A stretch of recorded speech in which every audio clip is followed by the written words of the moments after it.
ગમી. અને આપણે ઘણીવાર જીવનમાં દુઃખી થાય છે એનું કારણ દુઃખ હોય જ એટલે થાય એવું નથી. વિચારધારા આપણી એવી હોય, વાતમાં દુઃખ થયા જ કરે.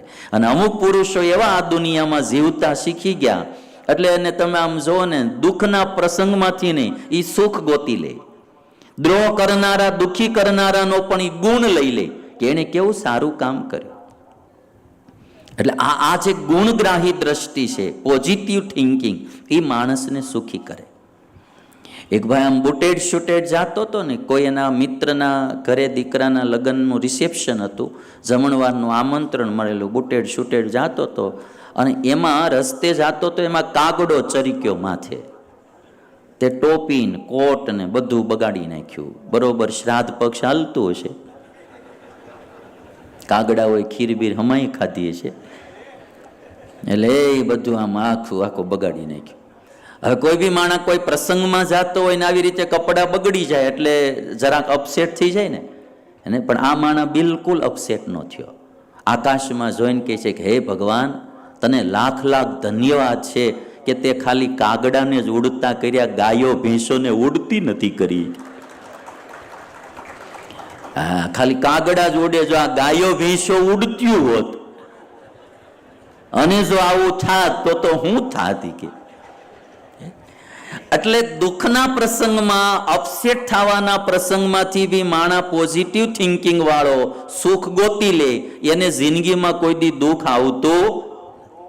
અને અમુક માણસો નાની બાબતમાં, સુખના પ્રસંગમાંથી ને દુઃખ ગોતી અને દુઃખી થતા હોય. એટલે બહુ સરસ એક વાત કહેવાની કે આવડે મહેકાવતા તો જિંદગી ગુલજાર છે, સમજો તો રોશની નહીં તો અંધાર છે. આવડે મહેકાવતા તો જિંદગી ગુલજાર છે. જો મહેકાવતા આવડે, જીવતા આવડે તો જિંદગી બગીચો છે. અને જો જીવતા આવડે તો જિંદગી પ્રકાશ પાથરે, અને જો જીવતા ન આવડે તો એની જિંદગી અંધારા ફેલાવે. એટલે પોઝિટિવ થિંકિંગ, સારું વિચારવું, સારું ગોતી કાઢવું, એ માણસના જીવનમાં આપણે શીખવું જોઈએ. અમુક વ્યક્તિને ગમે એવા દુઃખ આવે પણ એ મોડા પડતા નથી, એની પાસે પોઝિટિવ થિંકિંગ છે. એક રાજા હતા.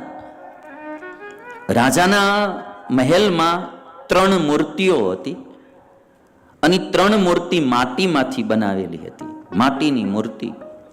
અને રાજાને બહુ ગમતી હતી, 3 મૂર્તિઓ અતિશય પ્રિય હતી. એટલે કોઈ મહેલમાં સાફ સફાઈ કરનારા નોકરો હોય, એને બધાને ખબર હતી કે ભાઈ સાફ સફાઈ કરતી વખતે આ મૂર્તિ તૂટવી જોઈએ, નહીતર મોટામાં મોટો દંડ આવશે. મૃત્યુ દંડ જ તે રાજાને અતિ પ્રિય. રાજાએ કહી રાખેલું કે આ મૂર્તિ મને અતિશય પ્રિય છે, આ મૂર્તિ તૂટવી ન જોઈએ, ધ્યાનપૂર્વક સાફ સફાઈ કરવાની. હવે એમાં જૂના નોકરો હતા, એ બિચારા વૃદ્ધ થઈ ગયેલા એટલે રિટાયર્ડ થયા. નવો નોકર આવેલો, એને કઈ તો રાખેલું કે ભાઈ આ મૂર્તિનું ધ્યાન રાખજો, નહીતર આ તૂટી જશે તો દંડ આવશે. પણ હવે બિચારાથી ભૂલમાં એ મૂર્તિ હેઠી પડી ગઈ ને મૂર્તિ તૂટી ગઈ. મૂર્તિ તૂટી ગઈ એટલે રાજાએ કચેરીમાં એને બોલાવ્યો અને કહે છે કે ભાઈ ચાલો આને સજા કરો, અને મૃત્યુદંડ ઠપકારી દીધો કે કાલ આને ફાંસીએ ચડાવી દેવામાં આવશે. હવે મૃત્યુદંડ દીધો ને એટલે ઓલો નોકર જે હતો ને, એણે કડકડતી દોટ મૂકી અને જે બાકીની 2 મૂર્તિઓ હતી ને એ તોડી નાખી.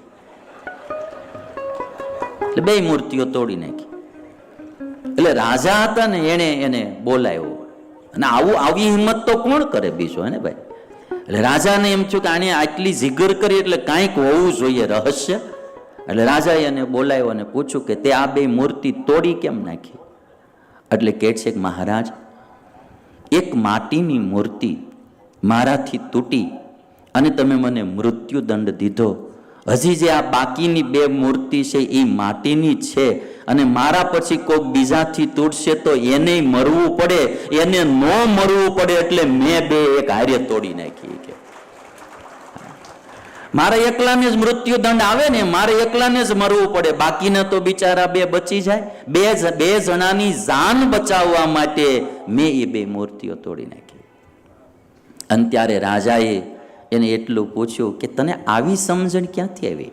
જ્યારે મૃત્યુદંડ કોઈને આવ્યો હોય ભાઈ, ત્યારે તો એ વિચાર કરતો હોય કે હવે મારે શું કરવું, હું આમાંથી બચું, કે એને બીજી કેટલી ચિંતા થતી હોય. તારા મૃત્યુદંડમાં દુઃખના સમયમાં પણ તને બીજાના સુખના વિચારો આવ્યા ક્યાંથી? કે ભાઈ હું મારી વાહ બીજા બે મરશે માટે આલો હું આ કામ કરતો જાઉં. અને ત્યારે એણે વાત કરી કે હું પેલા એક નગર શેઠને ત્યાં નોકર હતો, અને નગર શેઠ અને અમે બે એક દિવસ જમતા હતા. નગર શેઠના મોઢામાં કડવી કાકડી આવી. હું નોકર હતો એટલે મારાથી સુધારેલી હશે, ચખાણી નહીં હોય એટલે કડવી કાકડી આવી. એટલે નગર શેઠે મને કીધું લે જોયા વિના સુધારશો ખાઈ જાય કે તો. એટલે કડવી કાકડી મને દીધી. એટલે હું હરખભરી કાકડી મળ્યો ખાવા, અને આમ એવો હસતો ને મોજથી કડવી કાકડી હતી ખાઈ ગયો. એટલે નગર શેઠે મને એટલું કીધું કે તને આ કડવી કાકડી ખાવામાં કંઈ દુઃખ ન થયું? એટલે મેં એને એટલું કીધું કે મહારાજ તમે મને શેઠજી તમે મને કેટલી વાર મીઠા પેંડા ખવડાવ્યા છે, જલેબી ખવડાવી છે, કેટલી વાર લાડવા ખવડાવ્યા છે, એક દી કડવી કાકડી ખવડાવો એમાં અમારે મોઢા બગાડાય નહીં. કે તમે કેટલી વાર અમને મીઠું ખવડાવ્યું છે ને, હારું હારું ખવડાવ્યું, તો એક વાર કદાચ કડવી કાકડી ખાવી પડે તો એમાં મોઢા બગાડાય થોડાય? કે ત્યારથી કે મેં આ પોઝિટિવ થિંકિંગ ડેવલપિંગ કર્યું, એ આજ મારે કામમાં. આપણે બધાને બી ઘરે શું થાય ભાઈ, હેને મા બાપે કેટલું રાખ્યું હોય, એક વાર ન રાખે એટલે મા બાપ તરત એને ગણતા બંધ થઈ જાય. પતિએ બિચારાએ કેટલી વાર શોપિંગ કરાવ્યું હોય, કેટલી વાર હોટલમાં જમવા લઈ ગયો હોય, કેટલી વાર બધું રાખ્યું હોય, એક વાર કંઈક ન રાખે દેશકાળે તો તરત એનું દુઃખ લાગી જાય. તમે મારું કંઈ ધ્યાન રાખતા નથી, તમે મારું આમ કંઈ કરતા. 100 વાર કર્યું, હા એને યાદ જ નથી રહેતું. એક વાર ન કર્યું એ એને મગજમાં જ રહ્યા કરે છે. ઘણી વાર પારિવારિક ભાવનાઓ જે તૂટે છે ને, એમાં સૌથી મોટું આવડું આ જ કારણ હોય છે. એને કરેલા ઉપકારો આપણને નજરમાં જ નથી હોતા. એકાદી વાર એને કંઈક જરા તરા અપકાર કર્યો હોય તો એ આપણે તરત મગજમાં જ રાખ્યા કરીએ, એટલે પછી સંબંધ ટકે નહીં. આ નોકરની જેમ શીખવું પડે કે ક્યારેક કોઈ કદાચ જરા તરા એનાથી આપણને દુઃખ આવે તો એને સુખી કેટલું આપ્યું છે ભાઈ, હે? ભગવાને આપણને કે પરિવારજનોએ આપણને સુખ પણ કેટલું આપ્યું. ગૌતમ મુનિ શિવજીને કહે છે કે હે નાથ, ઋષિઓએ મારો અપકાર નથી કર્યો, સારું કર્યું છે. અને શિવજીને કહે છે કે હે નાથ, મારું પાપ પ્રસિદ્ધ થઈ ગયું છે, ગાય મારાથી મરી મારું પાપ પ્રસિદ્ધ થઈ ગયું છે, માટે તમે ગંગાજીને પ્રગટ કરી દો અને હું ગંગામાં સ્નાન કરી લઉં. શિવજીએ ગંગાજીને પ્રગટ કર્યા. ત્રંબકેશ્વરની કથા હાલે છો પણ તમને ભૂલાઈ ન જાય.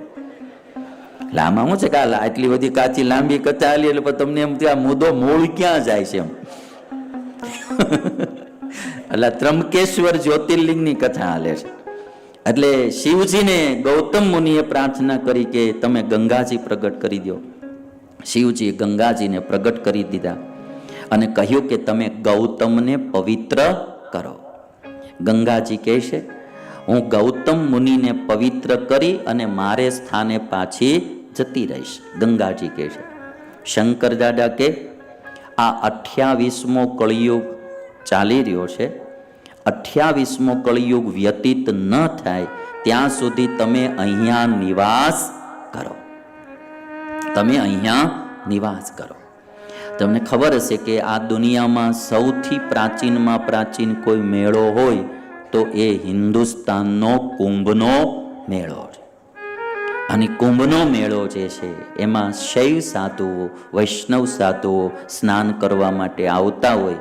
અને 4 જગ્યાએ મેળો લાગે, પ્રયાગ ક્ષેત્રમાં લાગે, ઉજ્જૈનમાં લાગે, એવી જ રીતે અહીંયા ત્રંબકેશ્વર મહાદેવ નાસિક ત્યાં પણ આ મેળો ભરાય.